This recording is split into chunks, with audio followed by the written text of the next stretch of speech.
It's Dakota from ITRBoxing. I'm here with the WBC Junior lightweight champ, O'Shaquie Foster. Shaq, talk to me a little bit about, they talk about your journey on your come up to get into a title. Talk about what for you has been the biggest change or the biggest adjustment from where you were 6-7 years ago to this moment right now.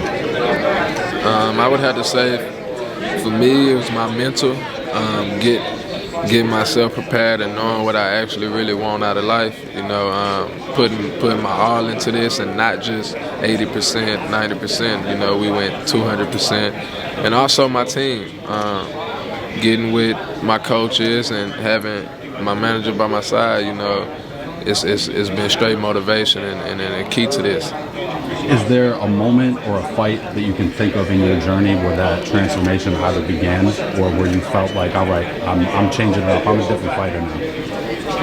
It started with the Rolando Chanel fight. There was a lot of stuff going on before that fight, and then, you know, obviously I took a setback, and I had to go back I had to go back to the city, and I wasn't boxing for a while, and that's what I had to sit down, and that's when I caught my case and went to jail, and you know, that's when your back's against the wall and you understand.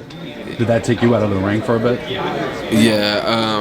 After the Rolando fight, I probably was out for like 2 years. That's a long time. Yeah, that happened, and then we ended up getting out, and like I said, I went and started staying in FEMA rooms in Houston and just going to the gym, and it started from that. It's an incredible story, man. What is your mindset around the kind of challenges you're taking? Because I see the matchups you're taking, you're going, defending the title that you have right there in another man's hometown. What is your mindset around taking those kind of fights? Because there's not a lot of guys in boxing right now kind of going out of their way to put themselves in those kind of situations. For me, it's to keep showing who I am, to keep proving my greatness, and you know, these kind of challenges is what push me up, that makes me train hard, that makes me, because the easy stuff, you might go in there slacking, you might go in there, oh, this is easy, I'm trained, I'm gonna get the W. I don't ever want to look past nobody, so I'm up. I always want to make it look like, you know, he doing stuff nobody else is doing. And I think it shows what you've shown as a guy with an empty 35-0 record really doesn't mean anything. Right. When you have fights that people remember against opponents that they remember, you know, you create those moments. That's what gets the fans to follow you. Right. And that's what I'm trying to do. Abraham Nova as an opponent, right? You've been in with a lot of tough guys.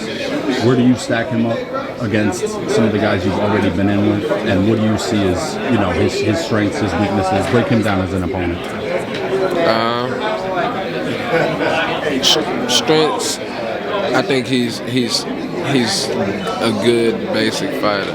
And I'm not, when I say basic, I mean like fundamentals and all that things, which is always dangerous.